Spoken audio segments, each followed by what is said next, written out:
Hey everyone, welcome back. Yeah. I'm guessing most of you listening are probably at least a little curious about how race and ethnicity, like how they kind of play into dating, Yeah. right? Like whether it's something you've thought about personally or you're just kind of fascinated by the whole thing. Oh, yeah. So today we're going to dive deep into uh, some excerpts that really unpack all of that. The Right. whole intersection of love and race and identity. Yeah, this is where it gets interesting. Oh yeah, get ready, buckle up. Yeah. It's going to be a ride.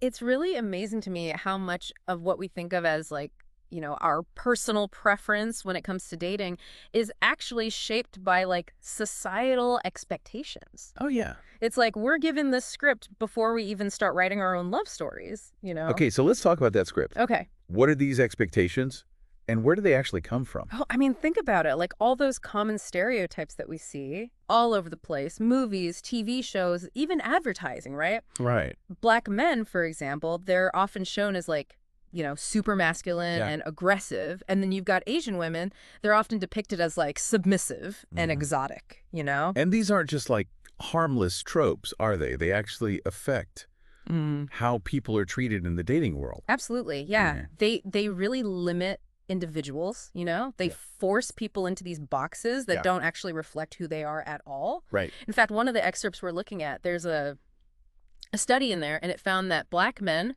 were often perceived as threatening, even on dating apps. Wow. And Asian women, they were way more likely to get messages that were fetishizing their ethnicity?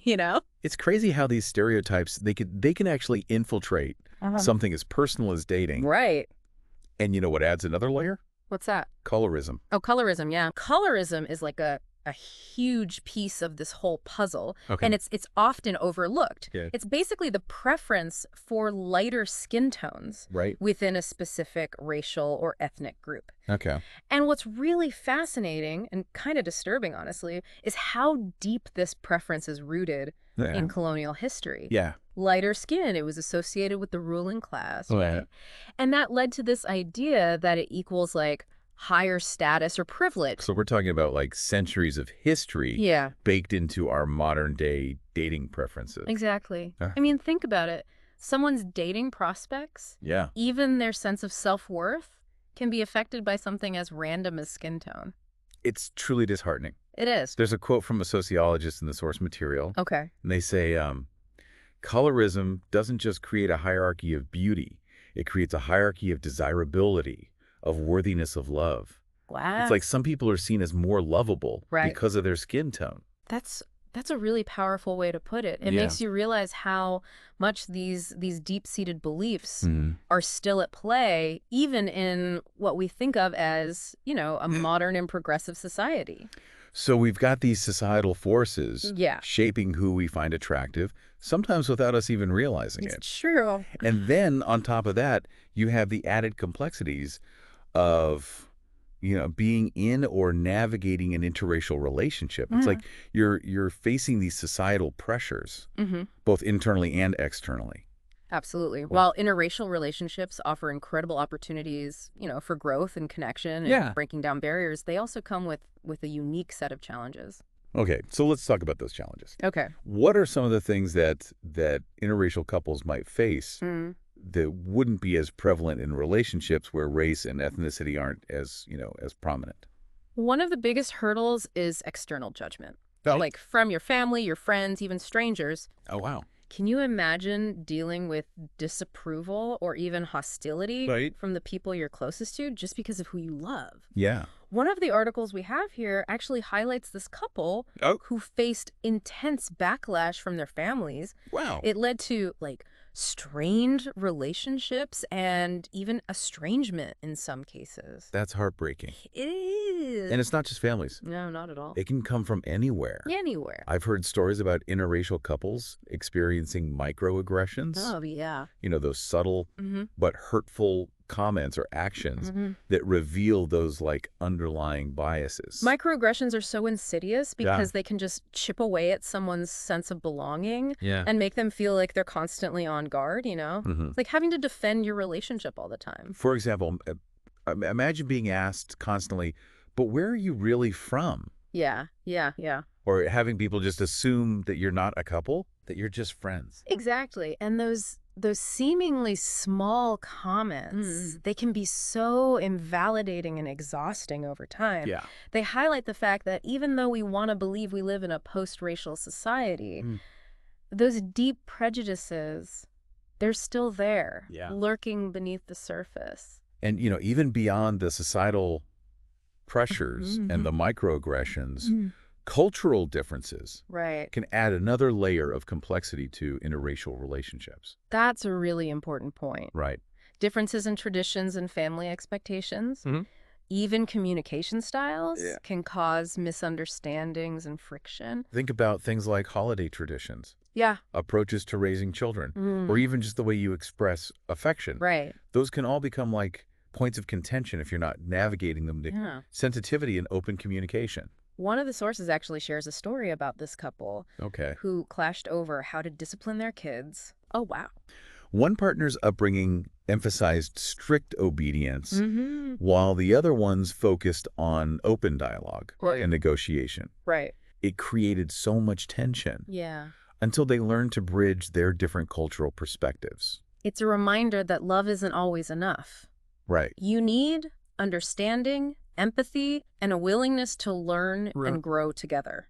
Absolutely. And that's what makes these conversations so important. Right. The more we understand the complexities, the better we are at navigating them with grace and compassion. Yeah.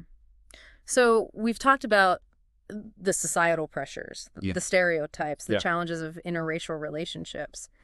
But where do we go from here? That's the question. How do we start breaking down these barriers and creating a more inclusive dating landscape? That's where the conversation gets really interesting, and that's what we'll delve into next. Okay. It all starts with taking a good look at ourselves. Okay. And the biases we might unknowingly carry. We often go into dating with like a checklist of what we find attractive, right? But have you ever stopped to think about where those preferences even come from? Whoa, you're reading my mind. Really? I was just thinking about that. Yeah.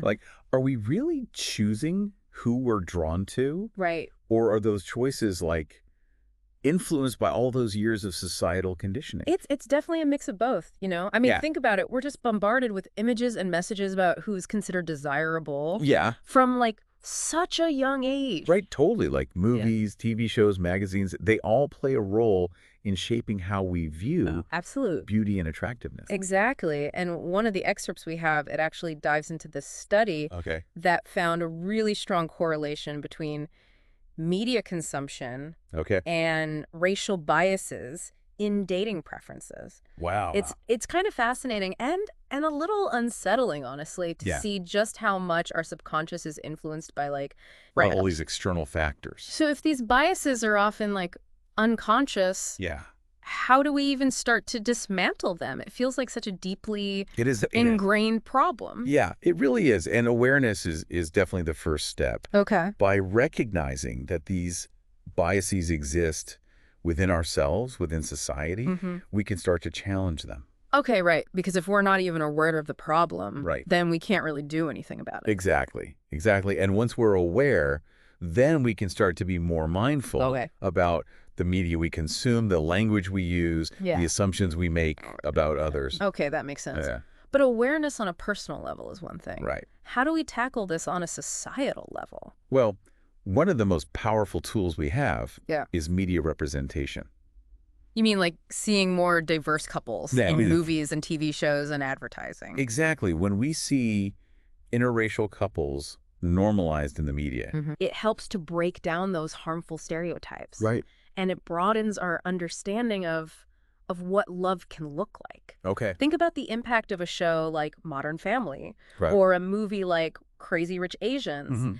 They presented diverse relationships in such an authentic and relatable way. Yeah. And that can have a huge ripple effect on viewers. It's if all we ever see are homogenous couples, then that becomes we just accept as the norm. The norm, yeah. But when we're exposed to different types of relationships, it expands our understanding of what's possible. Absolutely. And it helps dismantle those limiting beliefs. Exactly. Representation has the power to really shift perceptions Mhm. of desirability and love. Okay. When people see themselves reflected in the stories they're consuming, Yep. it can be so validating and Right. empowering. And not only that, but it also helps to challenge those ingrained biases we Yeah, were talking about. exactly. If we're seeing interracial couples portrayed as happy Yes. and loving and successful, Mm. it starts to like chip away at the negative stereotypes and prejudices that exist. One of the articles actually highlights a study that found a direct link Okay. between exposure to diverse media representation Mm. and a decrease in racial bias. Wow. It's proof that seeing these positive portrayals Right. of interracial couples can have a real impact. That's amazing. Yeah, So media representation is key. it is. But what about on a personal level? Hmm. What can each of us do to create a more Sure. inclusive dating environment? Well, it starts with challenging our own biases and Oh. being open to connections that might fall outside of our preconceived notions of Mhm. attractiveness. Right. It's about asking ourselves, am I really open to dating someone of a different race or ethnicity? Right. Or am I subconsciously limiting myself Mhm. based on, societal expectations? Right. It's about being honest with ourselves. Yeah. And examining those deep-seated beliefs Exactly. that might be holding us back Holding us back. from Yeah. truly authentic connections. And it's about approaching dating with a sense of curiosity Okay. and a willingness to learn Yeah. about different cultures and perspectives. Instead of seeing differences as obstacles, Yeah. we can view them as opportunities for growth and enrichment. You know, you're making me realize how much we can learn from each other Right. if we're willing to step outside of our comfort zones Absolutely. and embrace the beauty of diversity. Absolutely. And that's where the real magic happens. Yeah. When we move beyond those kind of superficial preferences Hmm. and open ourselves up to the possibility of love Right. in all its forms. Okay, so we've covered a lot of ground today. We have. We've talked about societal influences, Mm-hmm. stereotypes, the challenges of interracial relationships, Yeah. and the importance of media representation. As we wrap up this deep dive, Yeah. are there any final thoughts or takeaways Summer. you'd like to leave our listener with?